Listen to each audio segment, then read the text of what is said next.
요양병원에서 일하는 의사가 남긴 이야기가 큰 화제를 몰고 있습니다. 요양병원에서 진료를 보았었던 할머니에 대한 내용인데 우리 모두의 현재나 미래가 될 수 있다고 생각합니다. 요양병원에서 만난 90세가 넘은 할머니에 대한 기록.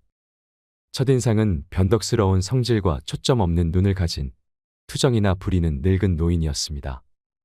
간병인들이 노인에게 음식을 빨리 안 먹고 흘린다고 핀잔을 주고 대체 왜 말을 못 알아먹냐고 큰 소리로 말할 때면 지지 않고 맞서며 더욱더 큰 소리로 안 들린다고 소리 지르는 노인이었습니다.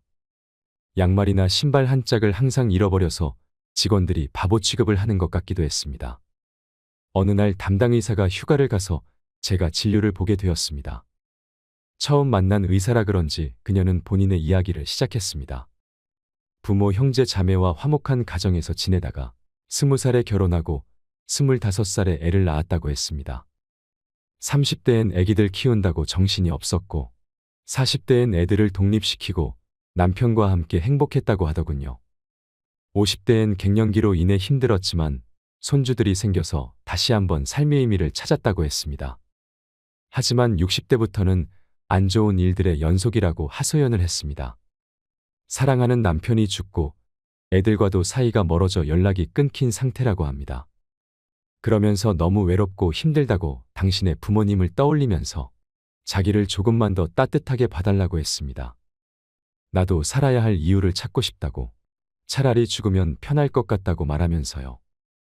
이 얘기를 듣는 순간 저는 아차하면서 진료본 나날들을 반성하게 되었습니다. 의사로서 할머니를 위해 남은 시간 동안 무엇을 더 해드릴 수 있을지 고민했습니다. 그리고 3개월 후 할머니는 하늘나라로 떠났습니다. 마지막까지 가족은 오지 않았습니다. 하늘에서는 사랑하는 사람들과 행복하게 지내길 바랍니다. 이 글을 보니 무슨 생각이 드셨나요? 인생이란 드라마 속에서 우리는 어디로 향하고 있을까 합니다. 남의 일이 아닌 나에게도 언젠가 다가올 일이라는 현실에 씁쓸한 마음이 듭니다. 왜 우리는 요양병원에 가야만 할까요? 왜 우리는 요양병원에 보내야 할까요? 요양병원은 과연 누구를 위해 존재하는 것일까요? 이에 대해 한 번이라도 생각해 보신 적이 있나요? 요양병원은 우리나라 고령화와 인구 피라미드 구조상 시간이 지남에 따라 필요해졌고 이제는 필수 불가결한 산업이 되었습니다. 늙어서 요양원과 요양병원에 안 가면 어디로 갈 수 있겠냐고 생각하시는 분들이 많지요. 하지만 지금의 요양원과 요양병원이 정말 우리의 부모님을 편하게 모실 수 있는 곳일까요? 우리는 모두 진실을 알고 있습니다. 요양원과 요양병원은 사람들이 죽기 전에 시간을 보내기 위해 가는 곳이라는 것을 말입니다. 모두가 그런 것은 절대 아니겠지만 늙은 부모가 귀찮아서 돈이면 해결된다는 생각에 요양원과 요양병원으로 보내지는 노부모들이 많아지고 있습니다. 이때 부모님의 슬픈 얼굴을 자세히 들여다보는 자식들이 얼마나 될까요? 물론 현실적인 어려움 때문에 어쩔 수 없어서 애써 외면하고 모른 척하며 가슴이 무너지는 경우가 많을 것입니다. 눈을 마주치지 못하는 자식들 앞에서 부모님은 슬픔을 드러내지 않으려 애쓰고 굳어만 가는 얼굴에 미소를 지으려고 노력합니다. 죽음이 다가온다는 사실만 생각해도 무섭고 두려운데 최대한 티를 내지 않고 자신은 걱정하지 말고 잘 살아라는 부모님의 말씀 한마디에 자식들은 처음엔 마음이 무겁지만 이내 팍팍한 현실에 부딪혀 부모님에 대한 관심이 멀어지고 맙니다. 왜 이런 일들이 비일비재하게 일어날까요? 앞에서도 말씀드렸다시피 우리나라의 인구 고령화와 인구 피라미드 구조 때문입니다. 사람들이 결혼을 많이 하지 않으니 아이도 많이 낳지 않습니다. 또한 결혼을 하고도 아이를 낳지 않는 딩크족도 많이 생기고 있습니다. 결혼하지 않고 부모에게 의지하는 캥거루족도 많지요. 통계적으로 한 가정의 자녀가 1명 미만이라는 충격적인 조사 결과도 있습니다. 이에 반해 노인 인구는 빠르게 증가하고 있습니다. 그래서 지금의 30, 40대들이 20년 후 50대, 60대가 되면 70대, 80대 부모님을 부양해야 합니다. 노인이 노인을 부양해야 하는 그런 상황입니다. 1950년 혹은 그 이전에 태어난 부모님들은 아마 상상도 하기 힘들 정도로 정말 많은 고생을 하셨을 겁니다. 예전에는 이런 요양병원이 많지 않았습니다. 그래서 부모님이 아프면 자식들이 돌봐야 했습니다. 그렇게 몇십 년을 살다 보니 7, 80대가 되어 내 인생을 즐기지도 못하고 본인이 돌봄을 받아야 하는 상황이 오는 것입니다. 지금은 세상이 바뀌고 인식이 바뀌면서 굳이 힘들게 부양하지 않아도 된다고 생각을 하는 사람들도 많아졌습니다. 하지만 실제로 그렇게 하려고 하면 여러 가지 문제가 발생할 수 있기 때문에 쉬운 결정이 아니라는 것은 분명하지요. 그 중에서는 금전적인 문제도 있습니다. 요즘에 많이 보내는 요양병원은 간병비가 장기요양보험이 적용되지 않는다는 사실을 아시나요? 그래서 환자나 간병인이 100% 자비로 부담해야 하는 실정입니다. 예를 들어 6인실에 입원하는 경우 40만 원 정도 들어갑니다. 거기다가 입원 시 본인 부담금도 발생하는데요.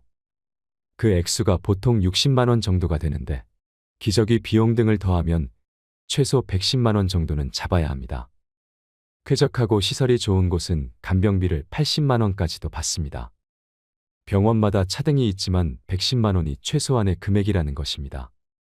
적자보는 병원은 시설의 질을 높이려고 노력하지 않고 진료비를 높이는 데만 집중하고 있습니다. 그런 곳은 부모님을 보내놓고도 기분이 찜찜합니다. 시설 투자나 서비스 질에 대해서는 방치하고 환자 유치에만 심혈을 기울이는 곳에 입원해 있으면 좋은 게 별로 없습니다. 그래서 가격이 합리적이면서 친절하고 좋은 요양병원을 찾기란 하늘의 별 따기라는 것입니다.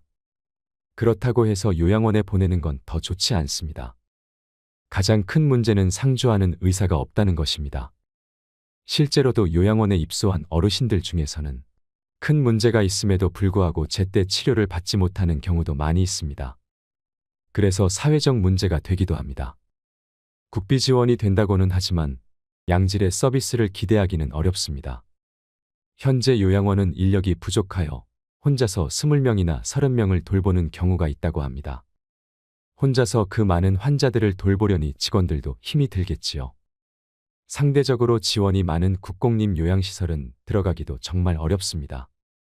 지금 당장 들어가고 싶어도 4년을 기다려야 하는 곳도 있습니다. 요즘은 노인분들이 이런 얘기를 뉴스나 신문으로 많이 접하면서 요양시설에 들어간다는 것 자체를 내가 죽으러 가는구나라고 생각하게 되는데요. 인생의 끝자락에서 모든 것과 이별하면서 자식에게까지 버림받는 느낌을 받는 분들이 많은 것은 이러한 이유 때문입니다. 물론 각자의 사정이 있고 감당하기 힘들기 때문에 시설에 보내는 것은 어쩔 수 없습니다. 하지만 우리는 생각해 봐야 합니다. 아무리 좋은 호텔에 가더라도 집만한 곳은 없습니다. 아무리 돈이 많아서 고급스러운 요양시설에 들어가도 며칠만 있으면 집에 오고 싶을 겁니다. 익숙한 환경에서 가족들과 함께 지내다가 평안한 죽음을 맞이하는 것을 누구나 바랄 것입니다.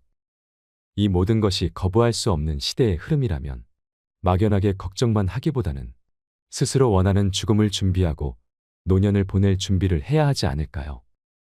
요양병원과 요양원에 가지 않고 건강한 노후를 보내고 싶다면 3가지를 기억하시기 바랍니다. 첫 번째는 신체적 독립을 하셔야 합니다. 요양원에 가지 않고 다른 사람에게 의존하지 않으려면 육체적으로 독립하는 것이 필요합니다. 건강 수명을 늘리려면 기본적인 체력을 유지하는 것이 매우 중요합니다. 그래서 이를 위해서는 근력 운동은 필수입니다. 나이가 들어감에 따라 걷고 싶어도 걸을 수 없습니다. 누우면 죽고 서면 산다는 말이 있습니다. 최대한 눕지 말고 일어나서 살아야 합니다. 나이가 들면서 근력을 잃는 순간 급격히 노화가 됩니다. 인생 후반기에 갑자기 하반신이 전체적으로 얇아지고 골다공증이 시작될 수 있습니다. 등이나 어깨가 구부러져서 완전히 피지 못합니다. 무릎도 온전히 피지 못하고 구부러진 상태로 굳게 되는데요.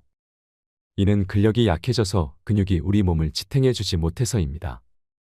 증상이 심해지면 팔과 다리에 힘이 빠져서 일상생활을 정상적으로 할 수 없게 됩니다. 노후에 다른 사람에게 의존하지 않고 독립적인 삶을 살려면 근력을 유지하는 것이 그 무엇보다도 중요하다고 할 수 있습니다. 덤벨을 들고 발 뒤꿈치를 올렸다 내리거나 다리를 어깨 너비로 벌리고 서서 스쿼트를 하셔도 좋고 누워서 윗몸 일으키기를 해도 도움이 됩니다. 지금 당장 실천해 보세요. 유산소 운동을 하는 것도 중요합니다. 밖에 나가셔서 걷기와 줄넘기, 수영 및 자전거 타기 등을 해보세요.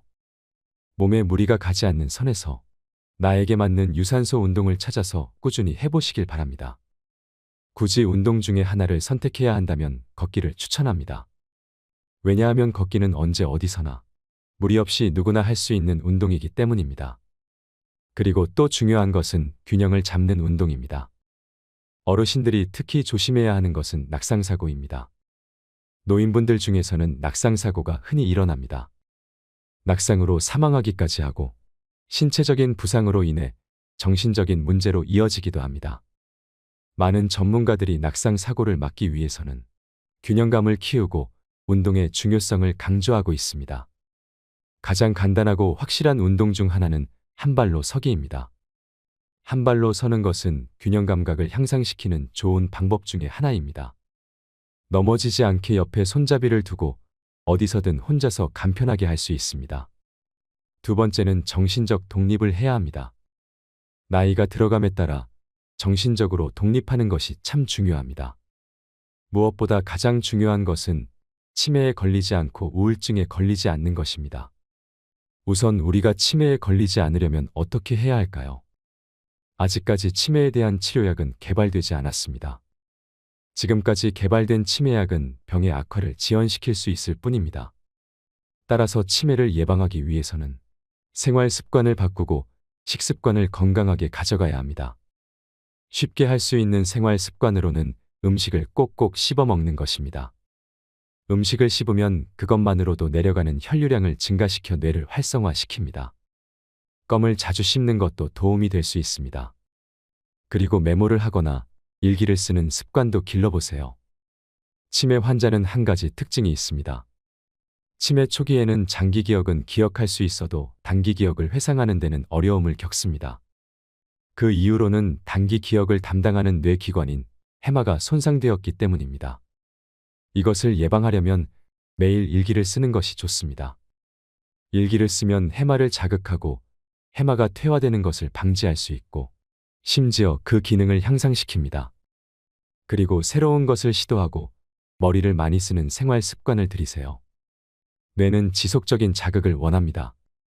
그 중에서도 가장 좋아하는 자극은 새로운 자극입니다. 내가 새로움에 흥분할 수 있는 자극을 많이 시도하고 경험해 보시길 바랍니다. 또한 할 수 있는 데까지 사회활동에 적극적으로 참여하세요.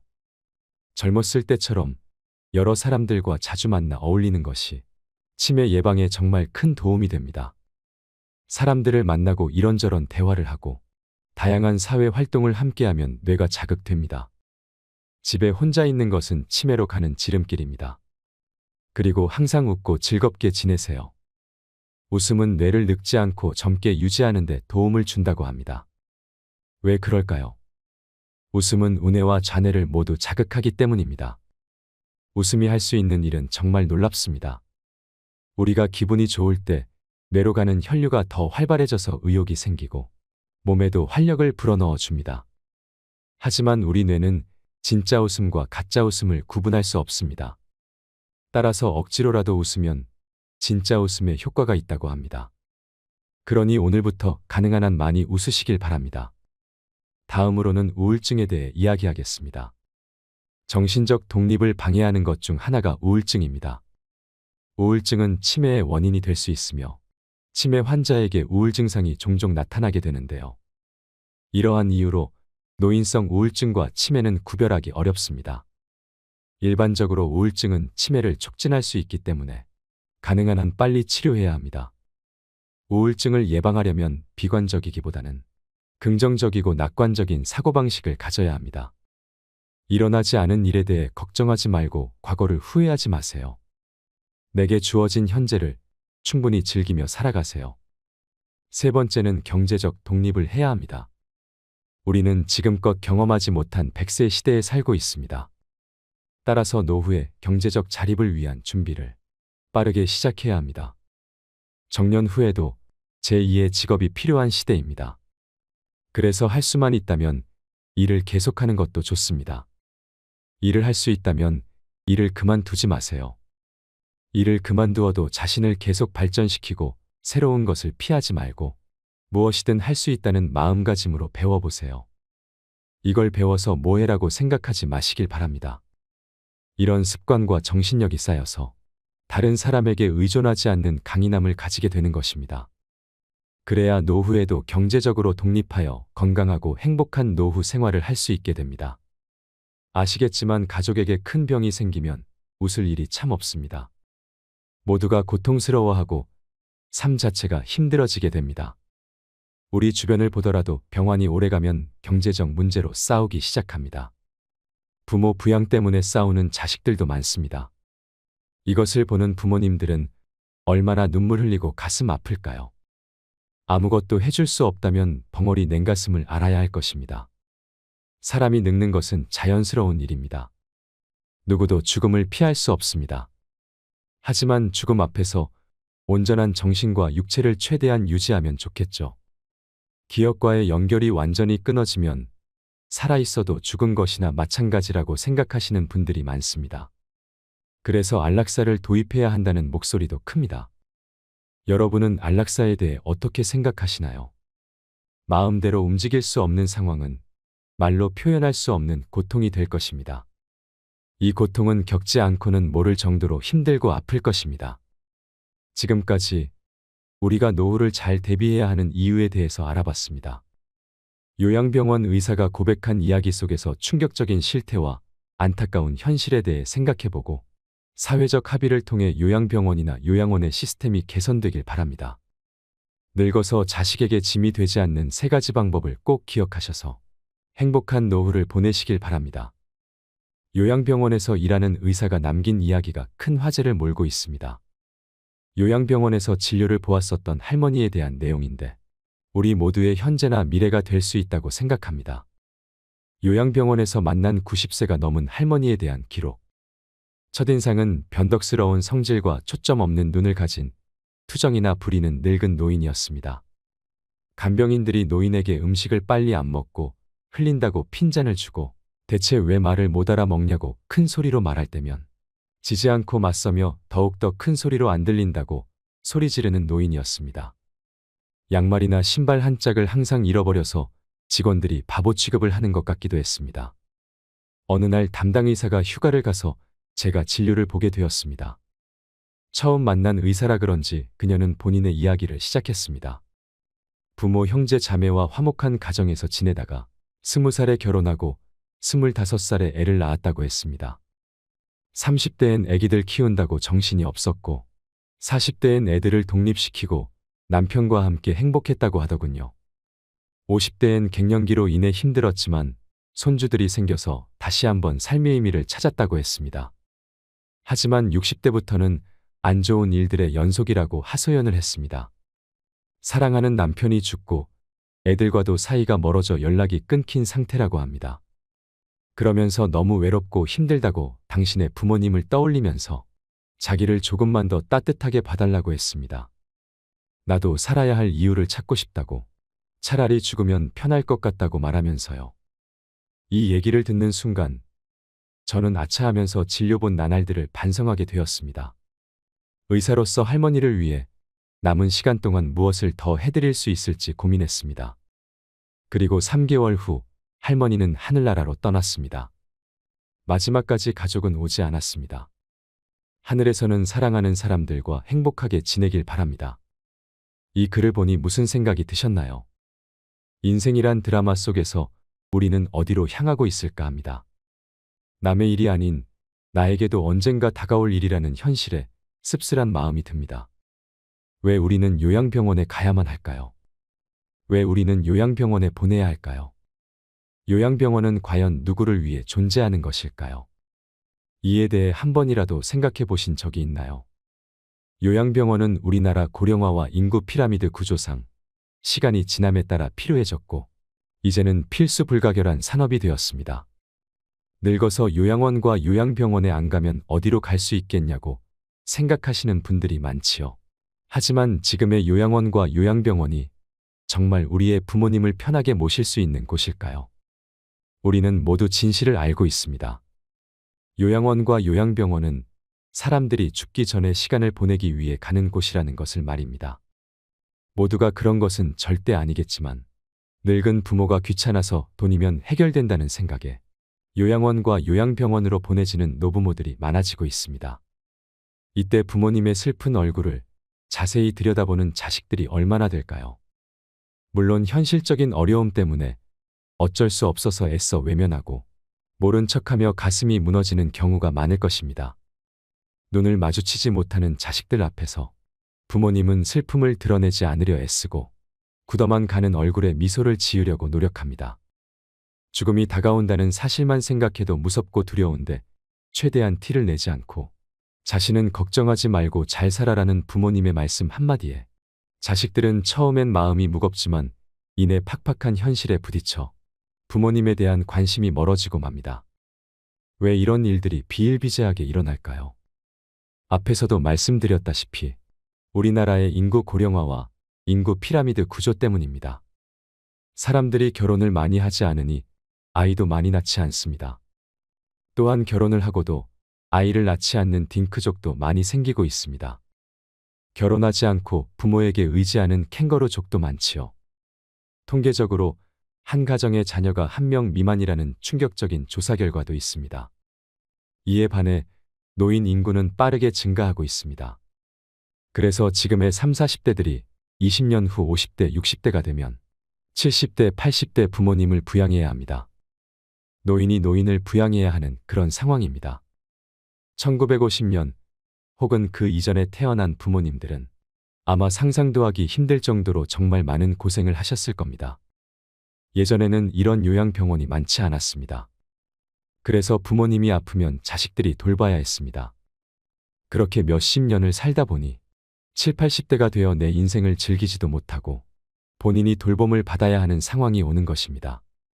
지금은 세상이 바뀌고 인식이 바뀌면서 굳이 힘들게 부양하지 않아도 된다고 생각을 하는 사람들도 많아졌습니다. 하지만 실제로 그렇게 하려고 하면 여러 가지 문제가 발생할 수 있기 때문에 쉬운 결정이 아니라는 것은 분명하지요. 그 중에서는 금전적인 문제도 있습니다. 요즘에 많이 보내는 요양병원은 간병비가 장기요양보험이 적용되지 않는다는 사실을 아시나요? 그래서 환자나 간병인이 100% 자비로 부담해야 하는 실정입니다. 예를 들어 6인실에 입원하는 경우 40만 원 정도 들어갑니다. 거기다가 입원 시 본인 부담금도 발생하는데요. 그 액수가 보통 60만 원 정도가 되는데 기저귀 비용 등을 더하면 최소 110만 원 정도는 잡아야 합니다. 쾌적하고 시설이 좋은 곳은 간병비를 80만 원까지도 받습니다. 병원마다 차등이 있지만 110만 원이 최소한의 금액이라는 것입니다. 적자 보는 병원은 시설의 질을 높이려고 노력하지 않고 진료비를 높이는 데만 집중하고 있습니다. 그런 곳은 부모님을 보내놓고도 기분이 찜찜합니다. 시설 투자나 서비스 질에 대해서는 방치하고 환자 유치에만 심혈을 기울이는 곳에 입원해 있으면 좋은 게 별로 없습니다. 그래서 가격이 합리적이면서 친절하고 좋은 요양병원을 찾기란 하늘의 별 따기라는 것입니다. 그렇다고 해서 요양원에 보내는 건 더 좋지 않습니다.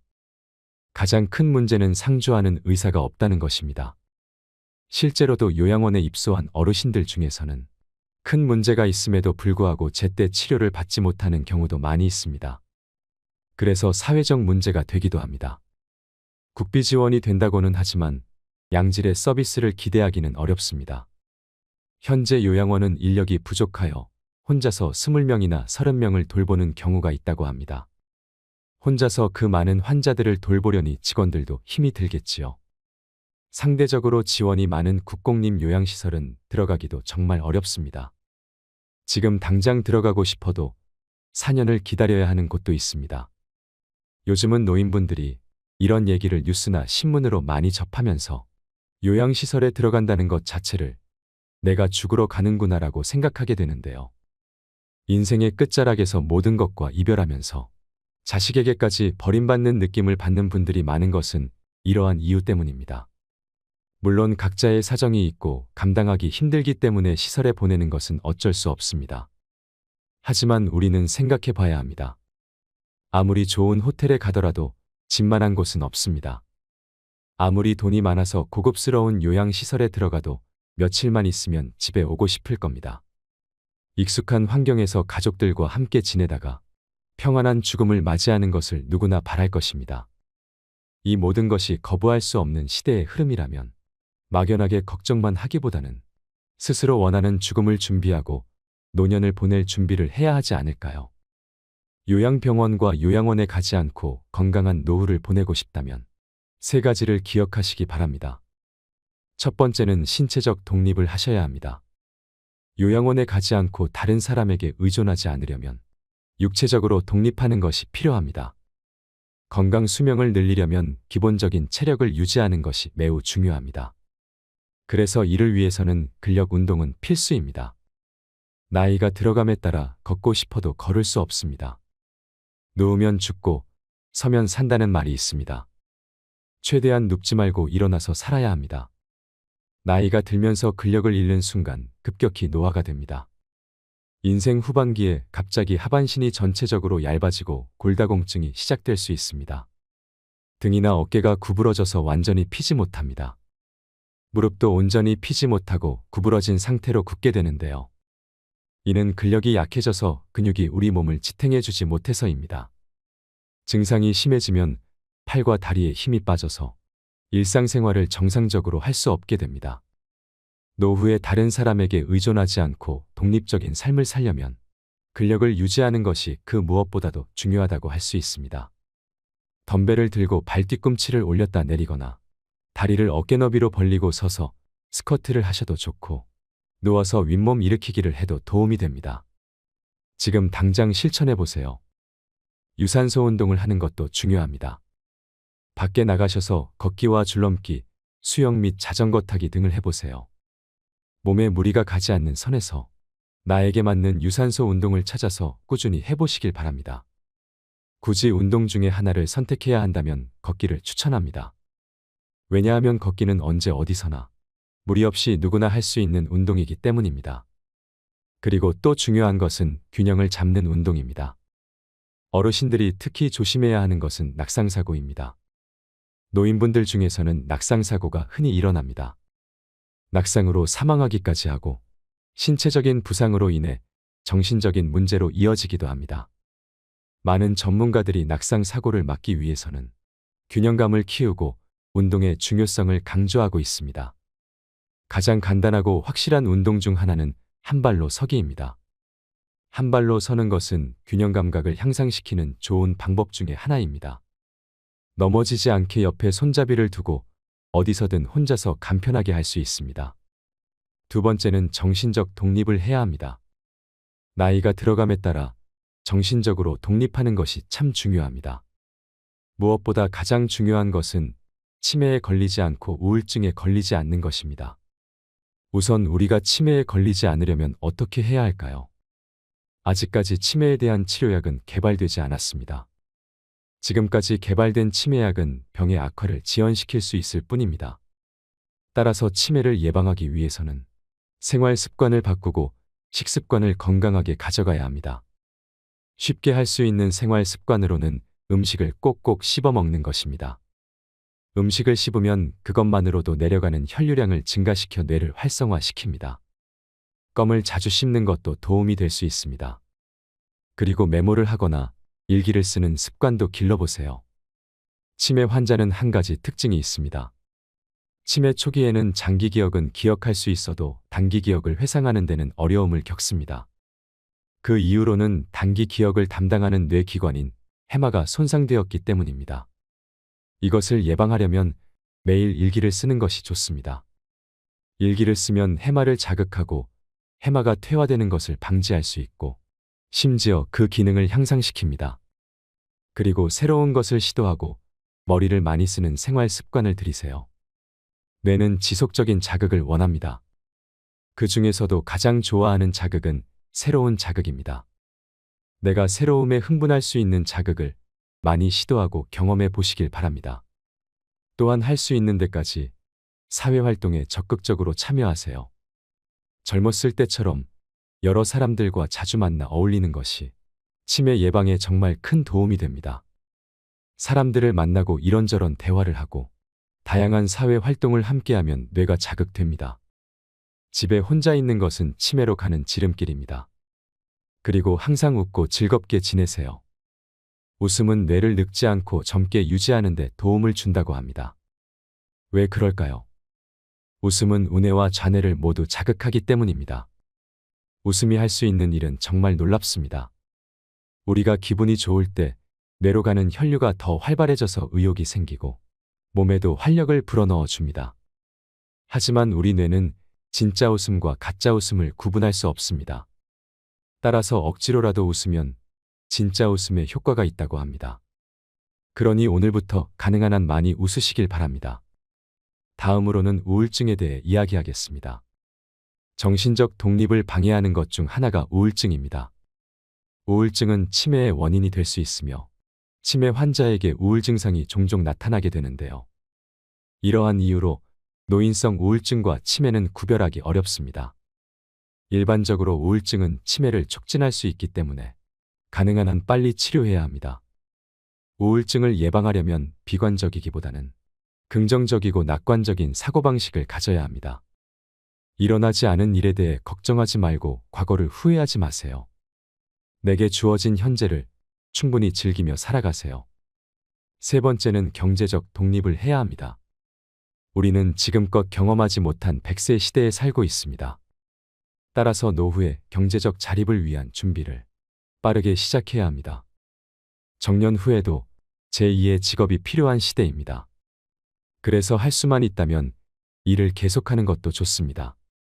일을 할 수 있다면 일을 그만두지 마세요. 일을 그만두어도 자신을 계속 발전시키고 새로운 것을 피하지 말고 무엇이든 할 수 있다는 마음가짐으로 배워보세요. 이걸 배워서 뭐해라고 생각하지 마시길 바랍니다. 이런 습관과 정신력이 쌓여서 다른 사람에게 의존하지 않는 강인함을 가지게 되는 것입니다. 그래야 노후에도 경제적으로 독립하여 건강하고 행복한 노후 생활을 할 수 있게 됩니다. 아시겠지만 가족에게 큰 병이 생기면 웃을 일이 참 없습니다. 모두가 고통스러워하고 삶 자체가 힘들어지게 됩니다. 우리 주변을 보더라도 병환이 오래가면 경제적 문제로 싸우기 시작합니다. 부모 부양 때문에 싸우는 자식들도 많습니다. 이것을 보는 부모님들은 얼마나 눈물 흘리고 가슴 아플까요? 아무것도 해줄 수 없다면 벙어리 냉가슴을 알아야 할 것입니다. 사람이 늙는 것은 자연스러운 일입니다. 누구도 죽음을 피할 수 없습니다. 하지만 죽음 앞에서 온전한 정신과 육체를 최대한 유지하면 좋겠죠. 기억과의 연결이 완전히 끊어지면 살아있어도 죽은 것이나 마찬가지라고 생각하시는 분들이 많습니다. 그래서 안락사를 도입해야 한다는 목소리도 큽니다. 여러분은 안락사에 대해 어떻게 생각하시나요? 마음대로 움직일 수 없는 상황은 말로 표현할 수 없는 고통이 될 것입니다. 이 고통은 겪지 않고는 모를 정도로 힘들고 아플 것입니다. 지금까지 우리가 노후를 잘 대비해야 하는 이유에 대해서 알아봤습니다. 요양병원 의사가 고백한 이야기 속에서 충격적인 실태와 안타까운 현실에 대해 생각해보고 사회적 합의를 통해 요양병원이나 요양원의 시스템이 개선되길 바랍니다. 늙어서 자식에게 짐이 되지 않는 세 가지 방법을 꼭 기억하셔서 행복한 노후를 보내시길 바랍니다. 이상으로 책틀맨이었습니다. 지혜를 쌓는 당신의 오늘이 아름답습니다. 더 좋은 영상으로 찾아뵙겠습니다.